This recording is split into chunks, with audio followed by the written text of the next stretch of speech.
আমাদের দেশের লোকেরা রোজা ভঙ্গের কারণ জানে, উযু ভঙ্গের কারণ জানে, গোসল ফরজ হওয়ার কারণও জানে, কিন্তু অরিজিনাল যেটা ঈমান ভঙ্গের কারণে আমরা জানি না। এ কথা সত্য না মিথ্যা? ঈমান কি ভঙ্গ হয় নাকি হয় না? ঈমান হলো কাচের গ্লাসের মতো, এটা ঠুস করে ভেঙে যায়। সকালে রাসূল বলছে সকালে মুমিন বিকালে কাফের, বিকালে মুমিন সকালে কাফের। এই কথাগুলা মাথার মগজের ভিতরে ঢুকায় রাখেন।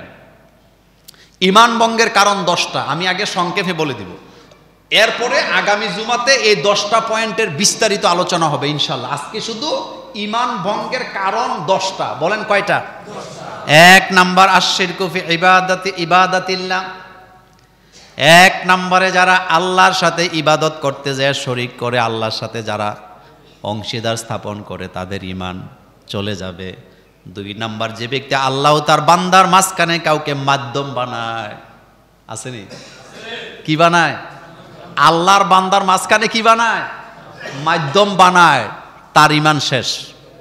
3 নাম্বার, যদি কোনো মুসলিম ব্যক্তি মুশরিককে কাফের মনে না করে, মুশরিক না মনে করে, তারও ঈমান চলে যায়। 4 নাম্বার, কোন মুসলিম যদি নবী করিম সাল্লাল্লাহু আলাইহি ওয়াসাল্লামের দেখানো পথ ব্যতীত, মুহাম্মদ সাল্লাল্লাহু আলাইহি ওয়াসাল্লামের দেখানো পথ ব্যতীত অন্য কোন পথের অনুসরণ করে, তার ঈমান চলে যাবে। 5 নাম্বার, যদি কোনো মুসলমান আল্লাহ রাসূল সাল্লাল্লাহু আলাইহি ওয়াসাল্লামের আনিত বিধানের কোনো অংশকে অপছন্দ করে, মনোযোগ আসেনি? এরকম অপছন্দ করি না, আসেনি? রাসূলের কথা কিন্তু সে পছন্দ করে না, তার ঈমান শেষ। 6 নাম্বার, যদি কোনো মুসলিম মুহাম্মদ সাল্লাল্লাহু আলাইহি ওয়াসাল্লামের আনিত ধর্মের কোনো বিষয়ে অথবা ধর্মীয় সওয়াব শাস্তির ব্যাপারে ঠাট্টা করে, বিদ্রূপ করে, তার ঈমান চলে গেছে।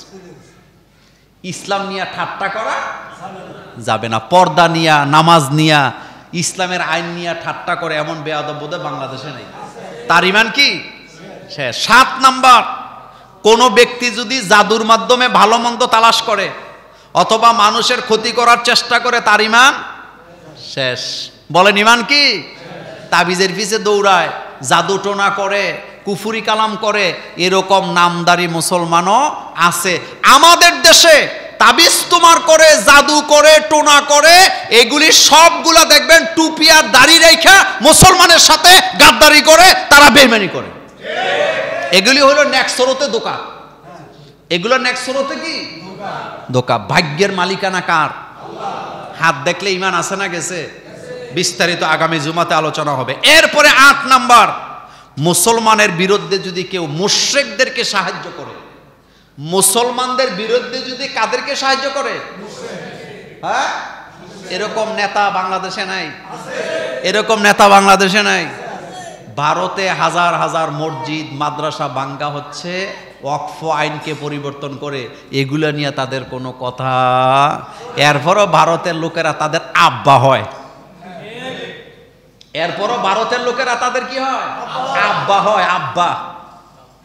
তো তোর হাসর হবে আব্বার সাথে। পৃথিবীতে ভারতের মতো সাম্প্রদায়িক রাষ্ট্র পৃথিবীতে আর একটা আপনি পাবেন না। ওয়াকফ আইন বুঝেন তো? আমাদের মসজিদ ওয়াকফ করেন না? ভারতে এই ওয়াকফ আইনকে বাতিল করে মসজিদ মাদ্রাসা দখল করার জন্য মোদী সরকার এখন কাজ করতেছে।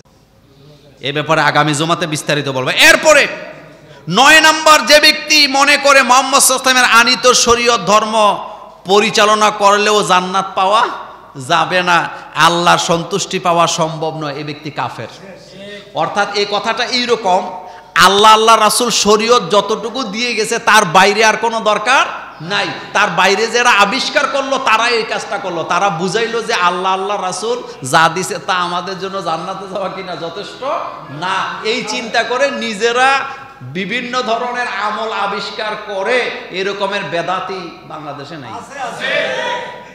সর্বশেষ 10 নাম্বার, আল্লাহর মনোনীত দ্বীন ইসলাম থেকে যারা মুখ ফিরায় নেয় তাদের ঈমান শেষ। কারণ ঈমানের শর্ত নাই তার মধ্যে। এই 10টা কারণ যার মধ্যে পাওয়া যাবে তার ঈমান আছে না গেছে?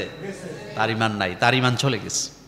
এই জন্য ইমানকে আগে ঠিক করতে হবে। ইমান আগে, বলেন কি আগে? ইমান আগে না আমল আগে?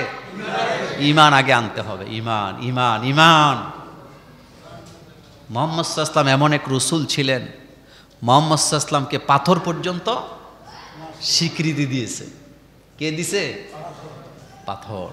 একটা মজার কথা বলি, রাসূল করিম সাল্লাল্লাহু আলাইহি সাল্লাম একটা লোকের দেখলেন, সে সব সময় বগলের নিচে একটা মূর্তি নিয়ে ঘুরে, পাথরের একটা মূর্তি, বুখারীর হাদিস। রাসূল বললেন, তুমি সব সময় মূর্তিটা সাথে নিয়ে চলো কেন? সে বলল যে আমি এটারে শুধু সাথে নিয়ে চলি না, আমি এটারে নিয়ে ঘুমাই।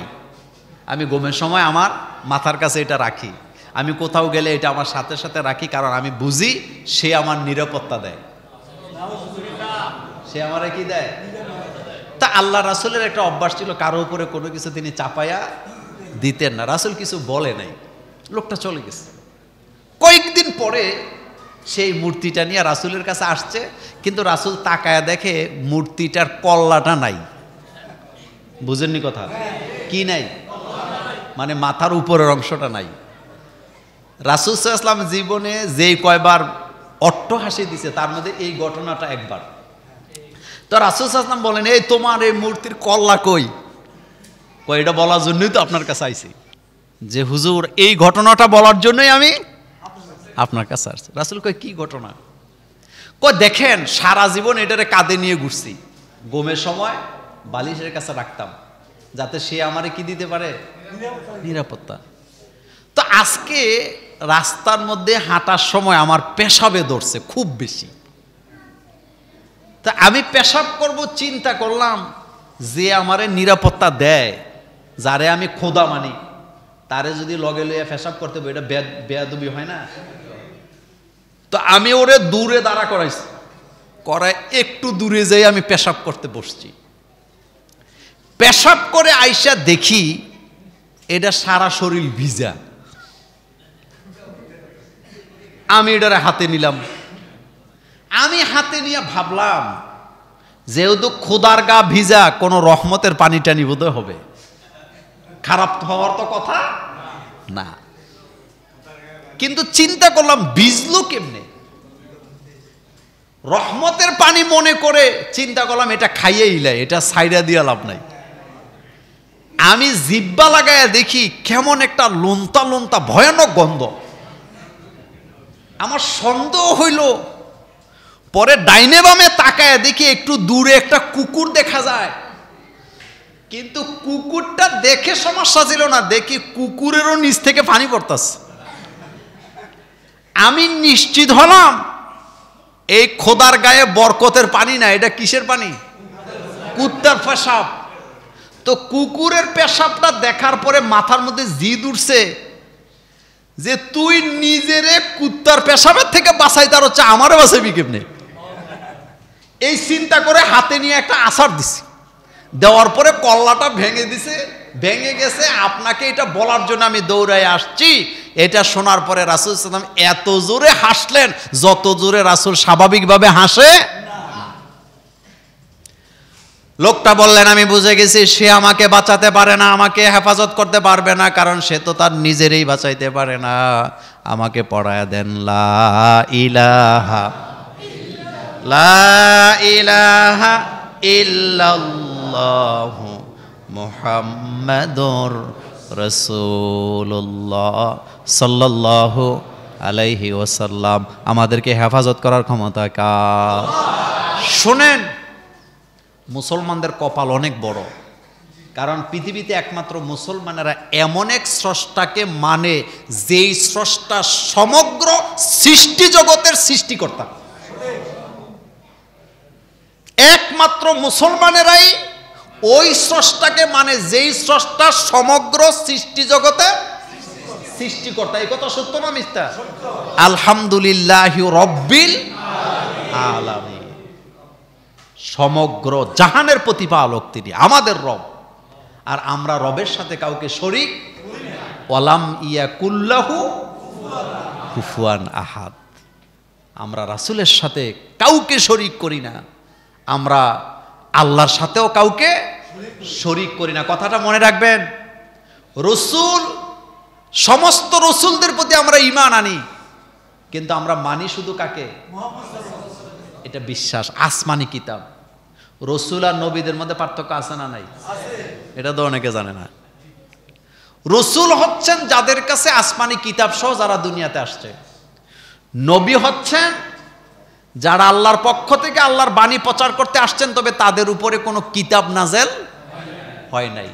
আগের নবীদের কিতাব তারা প্রচার করছে, আগের নবীদের কিতাব তারা প্রচার করছেন। সমস্ত রসুলরা নবী ছিলেন, কিন্তু সকল নবীরা রসুল না। বলেন, সমস্ত রসুলরা নবী ছিলেন, কিন্তু সমস্ত নবীরা রসুল না। রসুল হচ্ছেন তারা যাদের উপরে রেসালাত, কিতাব নাজেল হয়েছে। লা নুফাররিকু বাইনা আহাদিন মির রসুল। আমরা রসুলদের মধ্যে কোনো পার্থক্য করি না, কারণ সমস্ত রসুলদের কাছে কিতাব আসছে কার পক্ষ থেকে? আল্লাহ পাকের পক্ষ থেকে।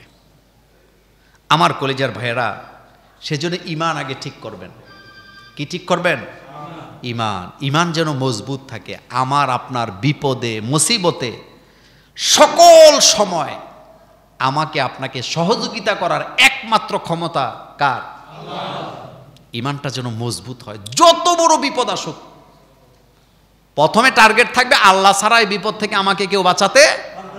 আর 2 নাম্বার হলো সহযোগিতা করার ক্ষমতা একমাত্র কার? আল্লাহর সাহায্য। এক কথায় যদি বলি, পৃথিবীর সমস্ত মানুষ যদি আপনার বিরুদ্ধে চলে যায় আর আল্লাহ যদি আপনার পক্ষে থাকে, সমস্ত মানুষ মিলে আপনার একটা পশমও নষ্ট করতে পারবে না। আর সমস্ত মানুষ যদি আপনার পক্ষে থাকে, আল্লাহ যদি আপনার বিরুদ্ধে চলে যায়, আপনাকে কেউ বাঁচাতে পারবে না। এই ছিল নবীদের ঈমান। বলেন, এটা কাদের ঈমান ছিল? এটা নবীদের ঈমান ছিল। রাসূল করিম সাল্লাল্লাহু আলাইহি সাল্লাম তিনি মক্কা থেকে যখন মদিনায় হিজরত করছিলেন, 2 জন। কয়জন? 2 জন। রাসূল আর আবু বকর। আর কেউ আছে নাকি? নেই। মক্কা থেকে মদিনা হইল পশ্চিম উত্তর কর্নারে। রাসূল সাল্লাল্লাহু আলাইহি ওয়াসাল্লাম হেদিকে যায় না, রাসূল চলে গেছে দক্ষিণ পূর্ব কর্নারে। সুবহানাল্লাহ। এটা ছিল কৌশল। বলেন, এটা কি? ইসলামে কৌশল জায়েজ আছে, কিন্তু প্রতারণা জায়েজ নাই। বলেন, কি বলছি? ইসলামে কৌশল কিন্তু কি জায়েজ নাই? প্রতারণা জায়েজ নাই। রাসূল সাল্লাল্লাহু আলাইহি ওয়াসাল্লাম এখানে কৌশল করছে, প্রতারণা করে নাই। অর্থাৎ তারা রাসূলকে খুঁজতে যাবে ওই রাস্তায়, কিন্তু রাসূল চলে গেছে উল্টা রাস্তায়, যাতে তারা রাসূলকে খুঁজে না পায়। এটা কৌশল। বলেন, এটা কি? এটা কৌশল। এই জন্য ইসলামে কৌশল জায়েজ আছে, কিন্তু কি জায়েজ নাই? প্রতারণা জায়েজ নাই।